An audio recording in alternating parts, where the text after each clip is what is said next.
大家好，我是小懒。要说这世界上最热闹的事儿，那肯定得是咱中国和美国这两个大哥扳手腕了。这几年啊，你随便打开这个手机刷刷新闻，10条里头得有这个3、4条是关于中美关系的。什么贸易战啦，科技封锁啦，南海又怎么啦，台湾又如何了？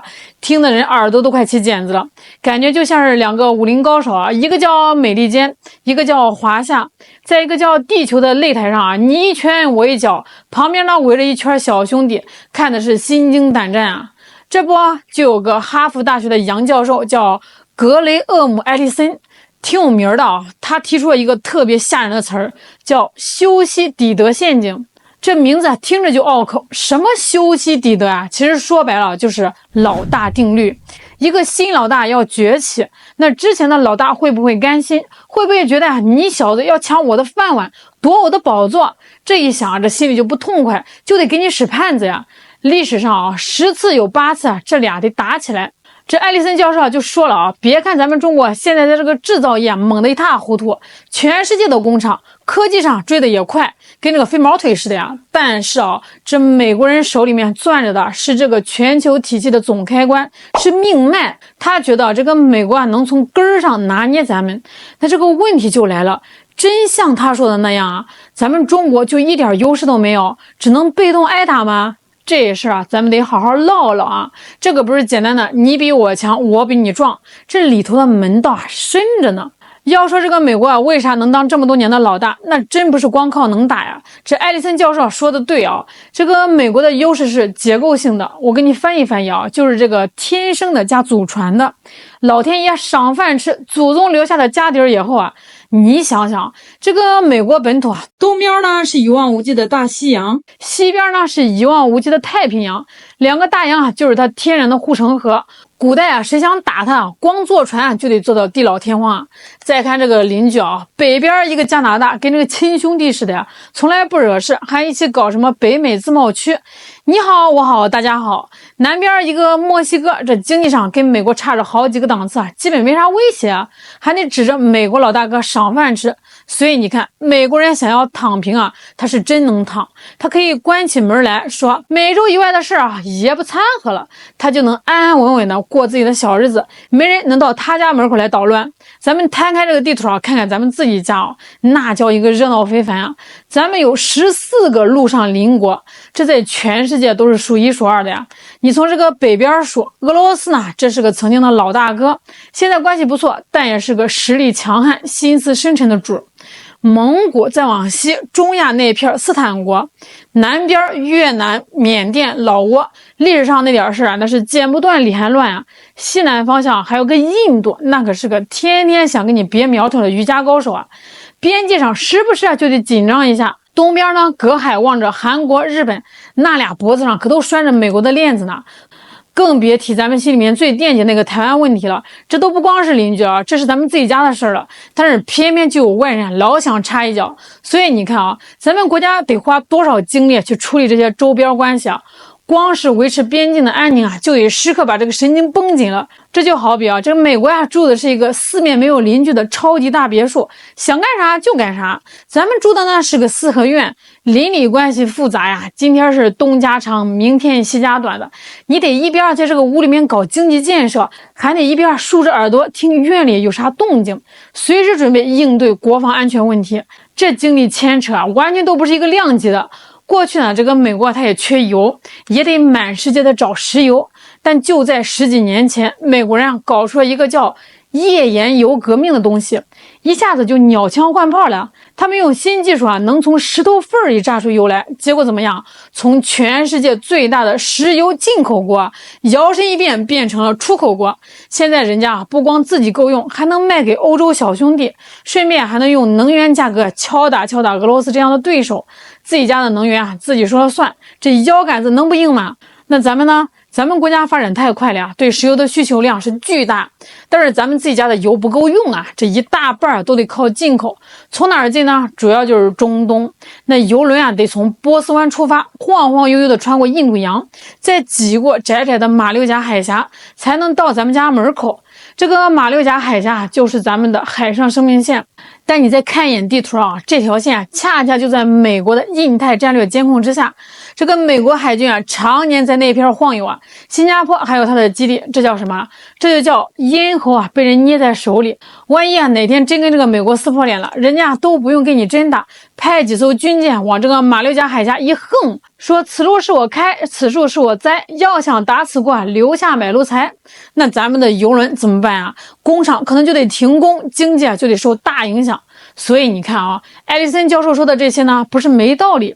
这个地理能源这些最基础的东西这美国它确实是占了大便宜他不是说咱们不行他是提醒大家看这个问题不能只看表面上谁的 GDP 增速快，谁的楼盖得高，得看这个地基稳不稳，根扎得深不深。除了刚才说的那些硬件美国手里还有一套更厉害的软件，就是它主导建立起来的全球体系。这玩意看不见摸不着，但比这个航空母舰还厉害，咱们可以叫它隐形铁幕。这事儿得从二战后说起那时候全世界打烂了，美国最强就牵头搞了个布雷顿森林体系。简单说就是把这个美元跟黄金挂钩，全世界的货币再跟这个美元挂钩。后来呢，虽然不跟这个黄金挂，但是习惯养成了全世界做生意，买石油、买矿石、买大飞机，用什么结算？美元。这就厉害了这华尔街就成了全球的资本心脏。美联储一加息降息全世界钱就得跟着哗哗的流过来淌过去，跟这个潮汐一样。美国人想印钱全世界就得跟着一起承担通货膨胀。更狠的是一个叫 SWIFT 的系统，你可以理解为国际版支付宝或者是银行间的微信群。这个全世界的跨国转账基本上都得通过它。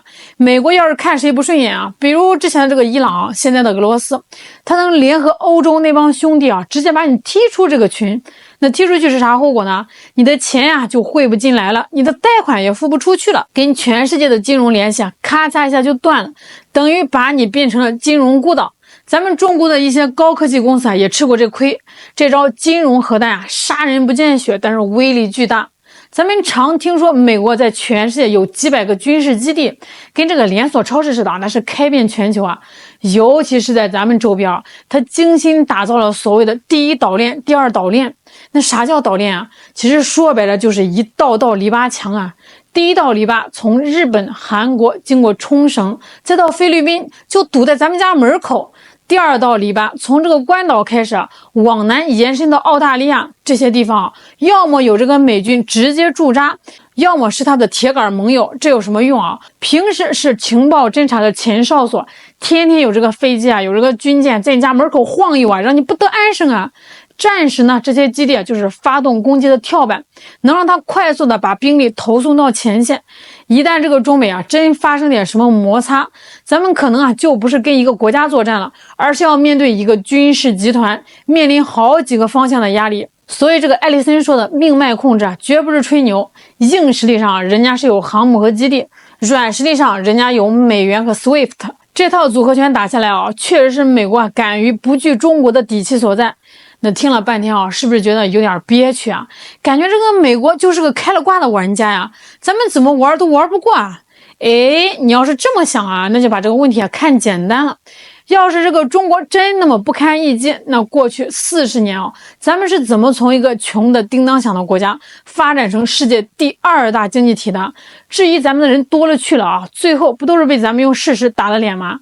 世界工厂这个名号不是白叫的呀，小到你手里的一颗螺丝钉，大到满街跑的新能源汽车，从屋顶上的光伏发电板到让你能随时随地上网的5G 基站，咱们中国能把一整个产业链给你安排的明明白白。这种全家桶式的生产能力效率高，成本低，你在全世界再也找不出第2家了。就说最近最火的新能源汽车吧，就在去年咱们的电动车出口都突破100万辆了。像这个比亚迪这样的牌子在海外卖的比特斯拉还火，把这个德国、日本这些老牌汽车强国都给看傻了。这可不光是挣了点钱更是拿到了未来能源格局的碳筹码。以后谈这个气候变化，咱说话的底气就更足了。再看基建那更是咱们的名片中国的高铁总里程绕地球一圈都绰绰有余。港口集装箱吞吐量常年霸占世界第一。你在这个网上买个东西，第二天啊，甚至当天就能买到，这背后啊就是强大的物流体系在支撑。你再看看美国啊，修条高铁炒了10几年还没影儿，好多机场、地铁都破破烂烂的。这也就是为什么咱们的一带一路倡议啊，在这个亚洲、非洲、拉丁美洲啊那么受欢迎。因为咱们呀不光是带钱去啊，更是带着实实在在的修路、架桥、建港口的能力去的，是去真心啊帮人家搞建设的。咱们在很多尖端科技上，比如什么芯片起步晚、底子薄，一度啊被人家卡脖子。但是中国人啊有个特点，就是不服输，压力越大呢，动力越强。你看这个华为，在美国那么严厉的封锁下，不靠美国芯片，照样能鼓捣出新款手机来，这就是最好的证明啊！除了华为啊，像这个小米、大疆、比亚迪这些企业啊，也都在各自的领域里，从这个学习者变成了创新者。更重要的是咱们有这个全世界最大的市场啊，还有最多的工程师。一个新产品、新技术出来啊，马上就能在10几亿人里头啊做测试，快速得到反馈，快速的迭代升级。这种孵化器式的环境啊，是任何一个国家都比不了的。咱们国家体制的优势啊，也在这儿。政策调控反应快，一旦看准了方向，就能集中力量办大事。这种战术级别的高效应对啊，连艾利森教授自己都承认是美国那种松散的体制啊很难模仿的。那聊了这么多咱们再回到开头那个吓人的词儿——修昔底德陷阱。这个概念其实不是预言，更像是一个警告牌，上头写着前方危险，小心驾驶。艾利森统计过，过去500年16次新老大挑战老大的案例里有12次最后都打起来了，这概率高得吓人。其实很多时候不是这个老大或者这个老二非要打，而是因为这个互相猜忌、互不信任，最后擦枪走火，导致了战略上的误判。好巧不巧，今天的中美关系几乎把所有容易导致误判的雷区都给占全了。政治制度一个是社会主义，一个是资本主义，天生就是互相看不顺眼啊。社会舆论两边都有不少鹰派，天天是喊打喊杀，把对方妖魔化。这经济上你中有我，我中有你，但又在关键领域互相脱钩。军事上呢，更像是我们刚才说的天天在这个南海，在这个台海这些敏感地区脸贴脸，尤其是台湾问题这是咱们红线中的红线是绝对不能碰的呀。但是美国呢，隔三差五就派个军舰穿过台湾海峡，卖点这个武器给台湾，派个什么议员过去参访一下，不断的试探咱们的底线咱们这边呢，就用这个大规模的实战化军事演习来回应，两边都是谁也不敢退，谁也不能退的局面。在这种高度紧张的氛围下万一哪天某个飞行员操作失误，或者是某个舰长脑子一热，一个小小的技术性摩擦，就可能瞬间点燃一个巨大的火药桶。当然了，历史上也不是没有和平解决的先例。当年呢，这个英国面对美国崛起最后就选择了体面的放权，把这个老大的位置让了出来，成就了英美特殊关系。美苏冷战虽然是搞了40多年的军备竞赛，但是双方都清楚对方的红线在哪儿，最终也没有爆发直接的热战。所以今天的中美关系走到了一个历史的十字路口。是重蹈覆辙，掉进战争的陷阱，还是吸取教训，开创一个和平共存的新模式？这关键就在于这双方能不能放下那种你死我活的零和思维。美国呢，需要承认中国的发展是挡不住的，打压和遏制只会适得其反。这中国也需要向全世界证明，我们的崛起是和平的。我们不是要去取代谁，而是要和大家一起把这个世界的蛋糕做得更大。合作呢，不是软弱，而是一种对全人类未来负责的智慧和理性。真正的强国从来不害怕对手的强大，而是愿意与强者共舞。那中美这场博弈还会继续下去，谁也不可能轻轻松松就赢了。但是我们希望最终能引领这两个大国，也引领整个世界往前走的是理性，是规则，是合作。毕竟21世纪了，不应该再是某个国家的世界。好了，今天就聊到这儿了，感谢大家的观看，我是小懒，我们下期再见。